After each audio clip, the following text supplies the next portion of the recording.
নমস্কার বন্ধুরা, 2016 সালের এসএলএসটির সুপ্রিম কোর্টের আজকে জাজমেন্টের কথা ছিল। সে জাজমেন্ট বেরিয়েছে। তার কনক্লুশন বা জাজমেন্ট পার্টটুকু নিয়েই এই ভিডিওতে আলোচনা করব। এক কথায়, ডিভিশন বেঞ্চে যে জাজমেন্ট হয়েছিল, প্রায় 26,000 টিচিং নন টিচিং স্টাফের চাকরি চলে গেছিল, সেই রায় বলবৎ রয়েছে। তার সাথে কি কি বিষয় উঠে এসছে এই রায়ে, সেই বিষয়টুকু আমি এই ভিডিওতে আলোচনা করছি। প্রথম যেটা বলা হয়েছে যে এই যে চাকরিটি হয়েছিল তাতে কোনো ভ্যালিড গ্রাউন্ড বা কারণ নেই যাতে হাইকোর্টের যে জাজমেন্টটা টেন্টেড ক্যান্ডিডেটের সার্ভিস টার্মিনেটেড হবে এবং তাদের স্যালারি রিফান্ড করতে হবে, সেটা পরিবর্তন হওয়ার কোনো ভ্যালিড গ্রাউন্ড নেই। অর্থাৎ টেন্টেড ক্যান্ডিডেটদের চাকরি গেল, 1 নম্বর। 2 নম্বর, তাদের টাকা ফেরত দিতে হবে। এবং 3 নম্বর, তারা এই সিলেকশন প্রসেসে আর কোনোভাবেই অংশগ্রহণ করতে পারবে না, কারণ তাদের এটা ফ্রড এবং চিটিং হিসেবেই সুপ্রিম কোর্ট বিচার করেছে। যারা স্পেসিফিক্যালি টেন্টেড নয়, অর্থাৎ কোনো তালিকায়, সিবিআই হোক, এসএসসি হোক, কোনো তালিকায় যাদের টেন্টেড হিসেবে নাম নেই, তাদেরও চাকরিটা চলে গেল। কারণ এক্ষেত্রে যেটা দেখানো হয়েছে সেটা হচ্ছে সিলেকশন প্রসেসে বিশালাকার দুর্নীতি বা বেআইনি কাজ হয়েছে। কিন্তু তাদের এই টাকাটা রিফান্ড করতে হবে না, তাদের সার্ভিসটা টার্মিনেটেড হবে এবং তারা পরবর্তী সিলেকশন প্রসেসে কিন্তু অংশগ্রহণ করতে পারবেন, যে ফ্রেশ সিলেকশন প্রসেসটা এইবার হবে।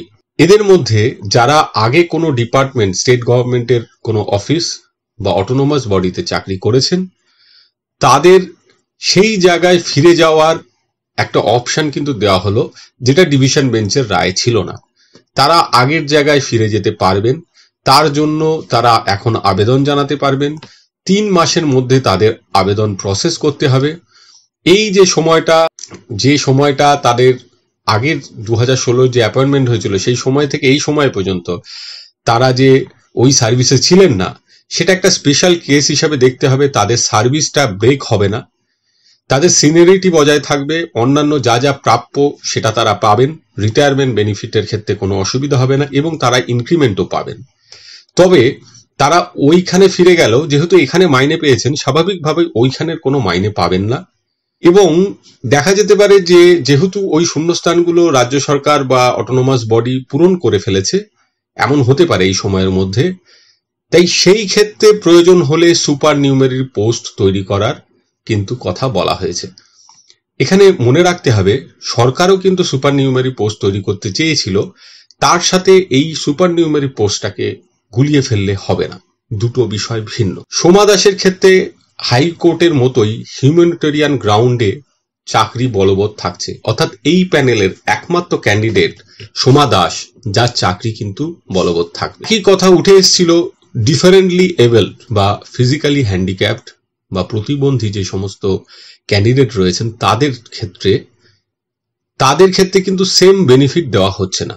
যদিও তাদের ক্ষেত্রে কিন্তু একটা স্পেশাল বিষয় রয়েছে। এই যে সময়ের মধ্যে এই অ্যাপয়েন্টমেন্টগুলো ফ্রেশ সিলেকশনের পর হবে, সেই সময় পর্যন্ত তারা কিন্তু তাদের বেতন পাবেন।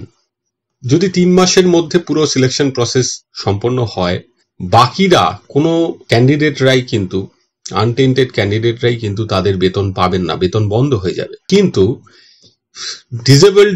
ডিফারেন্টলি এবলড ক্যান্ডিডেটরা, তারা এই 3 মাস বেতন পাবেন, কিন্তু তাদের চাকরি থাকছে না, তাদের আবার ফ্রেশ সিলেকশন প্রসেসে অংশগ্রহণ করে চাকরি পেতে হবে। এদের ক্ষেত্রে এজ রিল্যাক্সেশনের বিষয়টি থাকছে। একইভাবে ফ্রেশ সিলেকশন প্রসেসে যে সমস্ত ক্যান্ডিডেটদের এজ পেরিয়ে যাচ্ছে বা পেরিয়ে গেছে অলরেডি, তারাও এই এজ রিল্যাক্সেশনটা পাবেন। বয়স এখানে বাধা হবে না, কোনো ক্রিমিনাল প্রসিডিংস কারো বিরুদ্ধে হবে না। আর যে বিষয়টা উঠে এসেছিল রাজ্য সরকারের নিউমেরি পোস্ট নিয়ে সিবিআই ইনভেস্টিগেশনের, সেই ম্যাটারটিকে আলাদা করা হলো এবং তার স্পেশাল লিভ পিটিশনের হিয়ারিং হবে আগামী 8ই এপ্রিল 2025।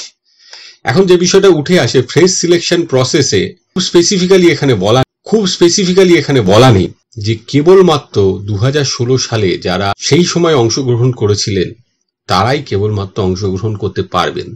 নতুন অ্যাডভার্টাইজমেন্টে এই সময়ে যারা কোয়ালিফাইড হয়েছেন তারা অংশগ্রহণ করতে পারবেন না, এজের দিক দিয়ে, কোয়ালিফিকেশনের দিক থেকে তারা এই ফ্রেশ সিলেকশন প্রসেসে অংশগ্রহণ করতে পারবেন না, কেবলমাত্র পুরনো ক্যান্ডিডেটরাই অংশগ্রহণ করবে, এমন কথা বলা নেই। এই বিষয়টির ক্লারিফিকেশন চাওয়া যেতে পারে। মোটামুটি এই রকমই আজকের জাজমেন্ট পার্ট আপনাদের সাথে শেয়ার করলাম। সকলে ভালো থাকবেন, সুস্থ থাকবেন। ধন্যবাদ।